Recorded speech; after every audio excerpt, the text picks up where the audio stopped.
안녕하세요. 안녕하세요.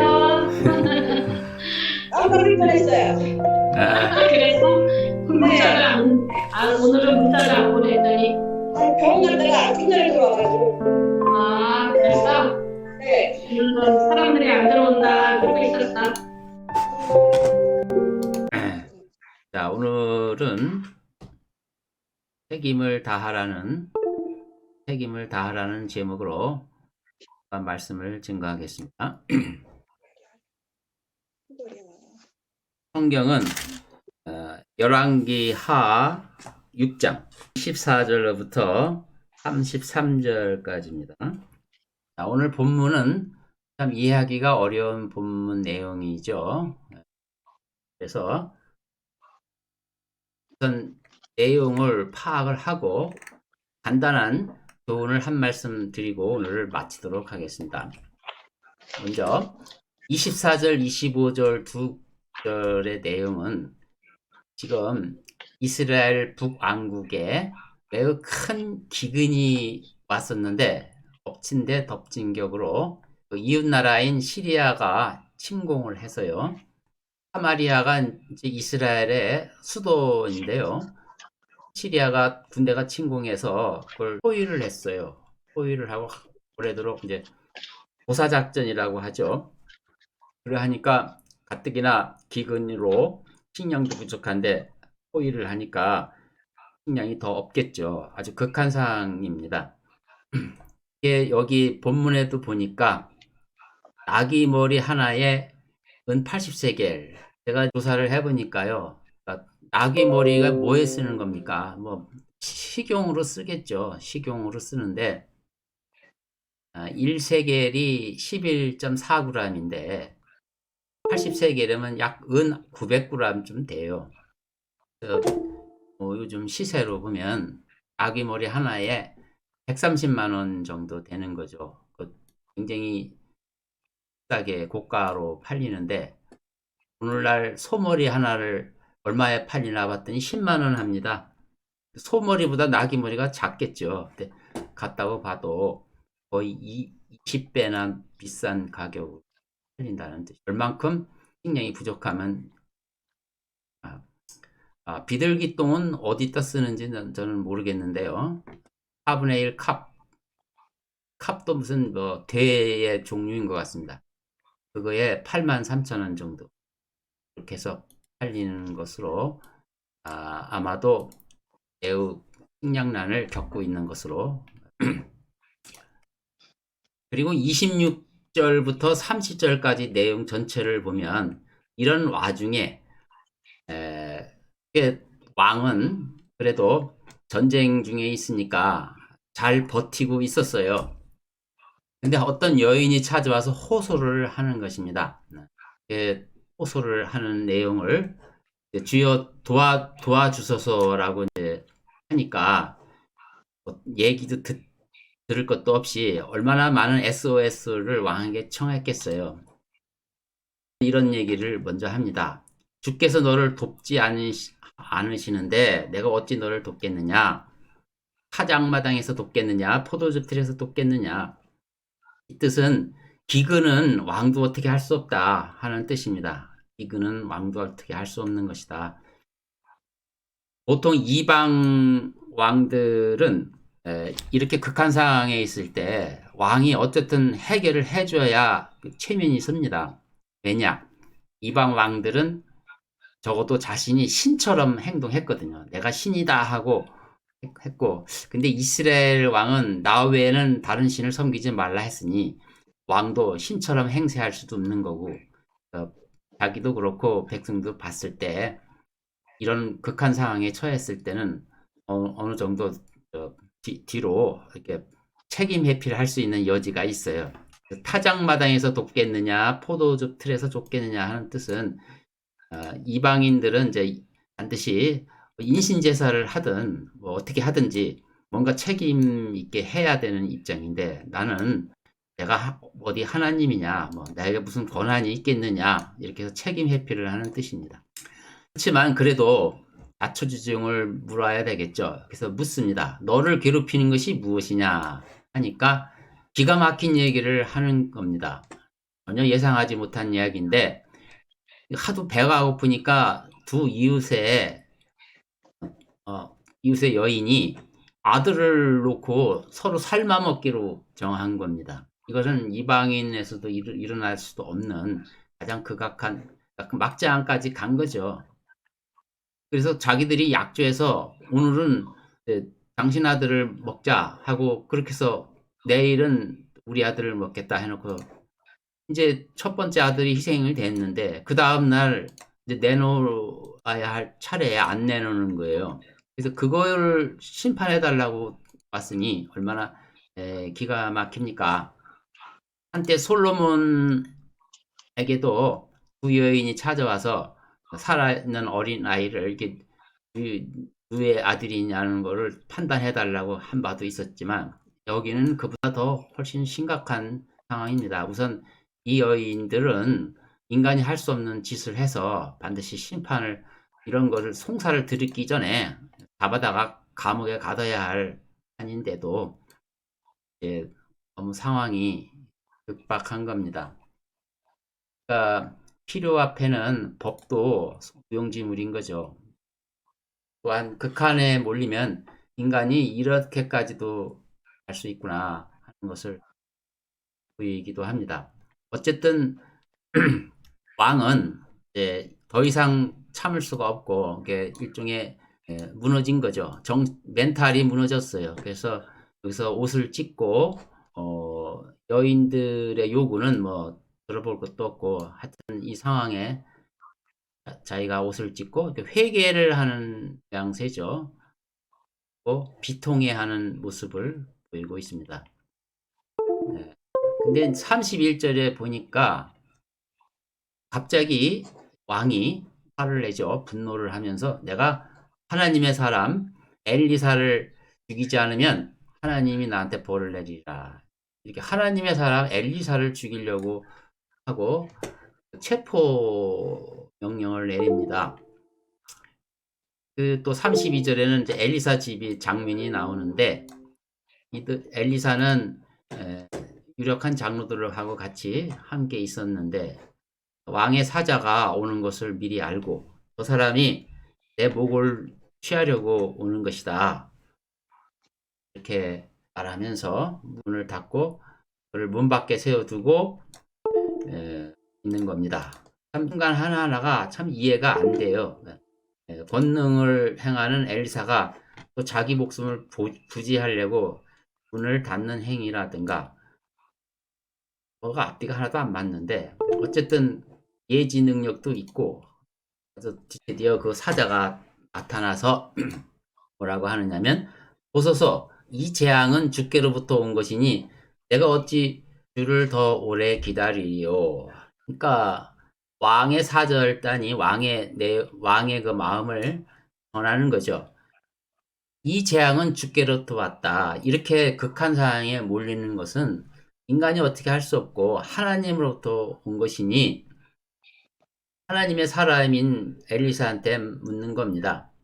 이제 더 이상 참을 수가 없으니 어떻게 해결책을 내놓으라는 거죠. 더 이상 뭔가 조치를 내려주십시오. 그렇지 않으면 왕의 명령에 따라 당신을 체포할 수밖에 없습니다. 이제 이렇게 하는 내용이에요. 자, 여기서 이제 그 7장부터는 또 그 스토리가 이어지는데 오늘은 이것까지 다 다룰 수는 없고 한 가지 교훈을 말씀을 드리고 마무리를 할까 합니다. 자, 우선 제목대로 우리 그리스도인은 책임 있는 존재가 되자 하는데 요람 왕을 살펴보면 그는 비교적 이스라엘 북왕국 중에서도 비교적 선한 왕이며 제법 현명하고 일처리를 잘하는 왕으로 비춰집니다. 요람 왕의 아버지는 아합입니다. 아합 왕은 바알을 심하게 섬겼던 영적으로 매우 악한 왕이었죠. 그러나 실제적으로 정치적으로는요, 아합은 정치를 참 잘했어요. 정치를 잘하고 외교도 잘하고 그리고 시리아를 불복시켜서 잃어버린 땅도 탈환하고 유능한 왕이었습니다. 아합. 그 이세벨 그 왕후 이세벨이 바알을 끌어들이는 바람에 이스라엘이 신앙적으로 완전히 타락을 했죠. 그 아들이 바로 요람인데, 그래도 요람은 아버지가 세우는 바알 신전을 파괴시키고 소위 신앙운동, 정풍운동을 했습니다. 다만 여로보암의 죄로부터는 벗어나지 않았는데 그런 면에서는 선한 왕이죠. 또 아버지처럼 요람은 시리아와의 전쟁에서도 대체로 잘 대처하는 왕이었습니다. 그는 이렇게 합리적인 생각을 가져 있었고 상식적인 선에서 정치를 잘 하려고 노력을 합니다. 한 나라 왕이라든가 대통령이 할 수 있는 일은 뭐냐면 어쨌든 나라가 평안하게 잘 지내는 것이 최고겠죠. 그래서 최소한의 피해를 어떤 재앙이 오면 재앙을 최소화할 수 있는 수단과 방법을 안 가리고 하는 것이 그가 그 자리에서 할 수 있는 최선의 일이었습니다. 근데 이런 극한 상황에 내몰려면서 그는 이제 나름대로 열심히 했죠.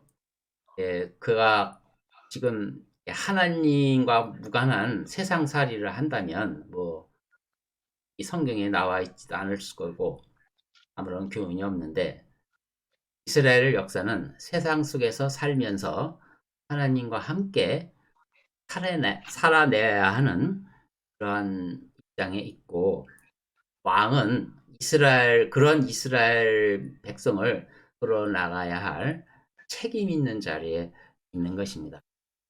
책임 있는 자리에서 이렇게 극한 상황에 몰리는, 즉 어려운 때가 닥쳤을 때 책임 있는 사람으로서 어떤 자세를 취해야 되는가, 이런 내용을 여기서 교훈으로 볼 수가 있는 것입니다. 자, 우리 그리스도인은 은혜만 받고 책임을 질 필요도 없는 존재인가 생각해 볼 때 전혀 그렇지 않죠. 우리는 복음으로 인하여 자유를 얻었습니다. 이 자유라 하면 하나님의 심판뿐만 아니라 하나님과 자유롭게 교제하는 거, 또 하나님의 그 아들로서 높은 신분을 얻는 영광, 이 모든 축복과 함께 누리는 당연한 권리죠. 권리를 누리는데 그런 자유를 얻는 만큼 책임도 들어온다는 사실을 반드시 이해를 해야 합니다. 그래서 그러면 이것을 교훈으로 삼는다면 나는 왕이 아니고 특별히 책임질 일이 없다, 이렇게 한다면 우리가 성경에서 교훈을 삼을 거는 없겠죠.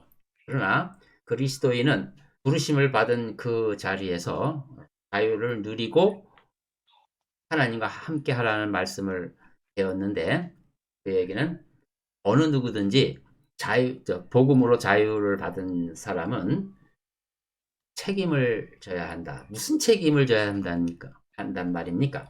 하나님께서는 우리 삶 속을 통해서 하나님의 일을 하시는 거죠. 또 우리 삶을 통해서 하나님의 부르심의 뜻이 있는 겁니다.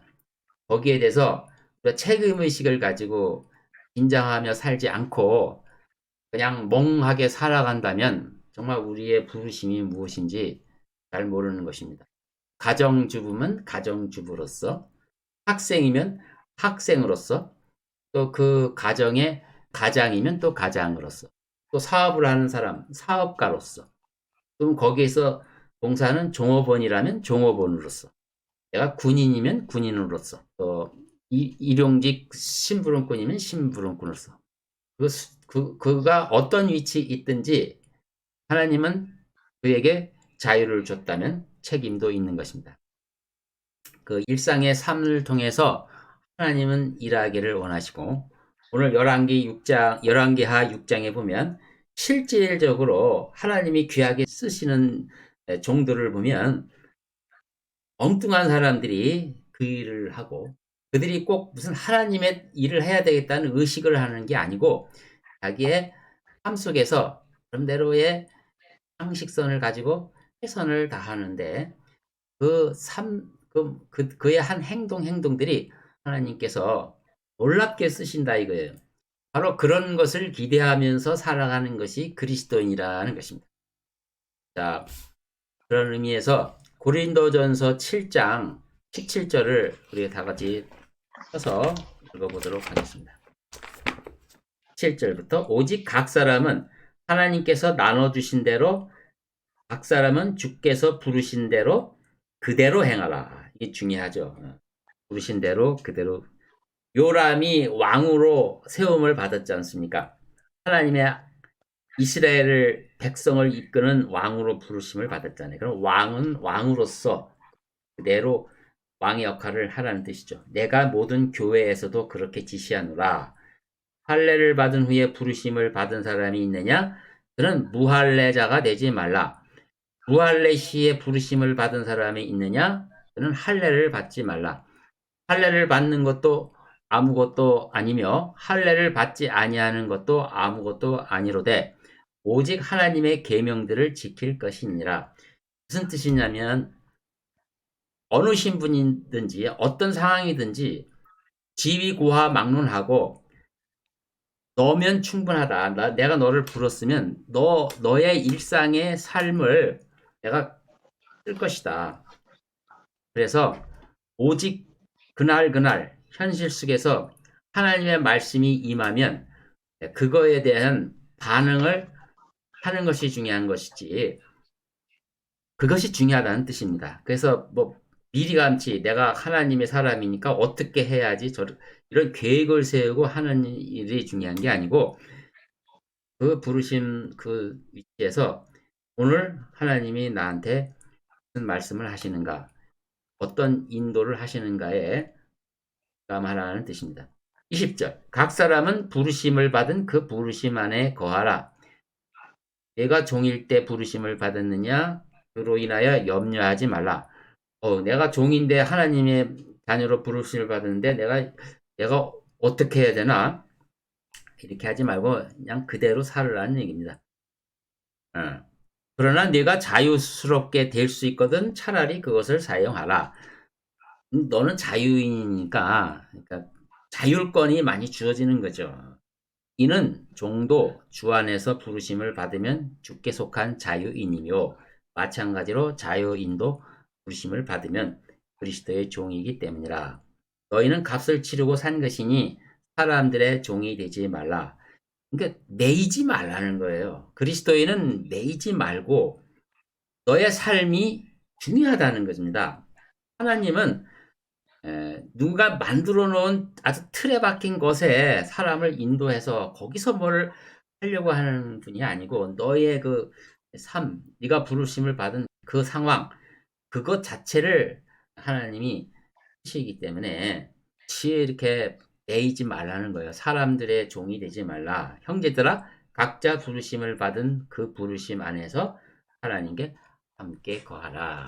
이렇게 봤을 때 자, 이제 본문으로 돌아와서 요람 왕은 나름대로 현실이 매우 심각한 상황에 있지 않습니까? 이걸 어떻게 하면 좋겠는가? 자기는 왕으로서 이 기근과 군대 문제를 해결해야 되는데 답을 주시지 않지만 왕으로서 책임을 최선을 다해야 돼요. 여인이 왔을 때 그 말도 안 되는 상황을 어쨌든 자기가 왕이면 책임을 지는 거예요. 그런데 요람은 그것을 감당할 수 없어서 책임지지 않죠. 책임을 지지 않습니다. 다만 그는 마음을 겸비하고 회개를 하고 하는 모습을 보였을 뿐이고 왕으로서의 책임은 지지 않습니다.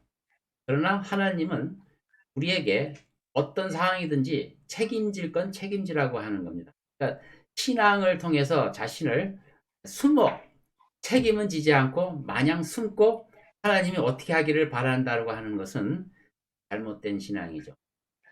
하나님 앞에 나가서 구할 건 구하고 건 하지만 책임 안 지려고 하는 거는 하나님이 용납하지 않는다. 그래서 막상 행동해야 될 때는 요람은 행동하지 않고 너무 자기가 해답이 없으니까 그렇게 회개하다가도 갑자기 분노가 일어나가지고 폭발해 버렸어요. 이게 뭐냐? 하나님 사람을 죽여버려야 되겠다. 결국 무슨 뜻이냐면 그 상황이 너무 힘이 들어서 하나님께 모든 책임을 지고 이것은 하나님이 책임을 져야 합니다. 하고 반항을 한 거죠.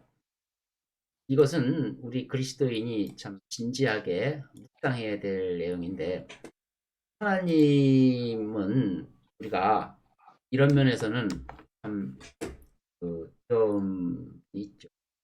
우리에게 그냥 자유만 주고 우리가 뭐 무책임하게 항상 이렇게 있기를 바라는 게 아니고 책임을 지라는 거예요. 책임을 안 지면 하나님이 그 자리에서 그 책임을 다 하셔요. 그러나 책임을 회피한 자는 반드시 하나님의 대가를 치르게 되어 있는 것입니다. 오늘 다 다루지는 않았지만 요람 왕이 앞으로도 계속 그의 행보가 드러날 거지만 오늘 좋은 한 가지 책임을 지지 않는 요람. 요람에 대해서 우리가 인간적으로는 얼마든지 이해를 할 수가 있습니다.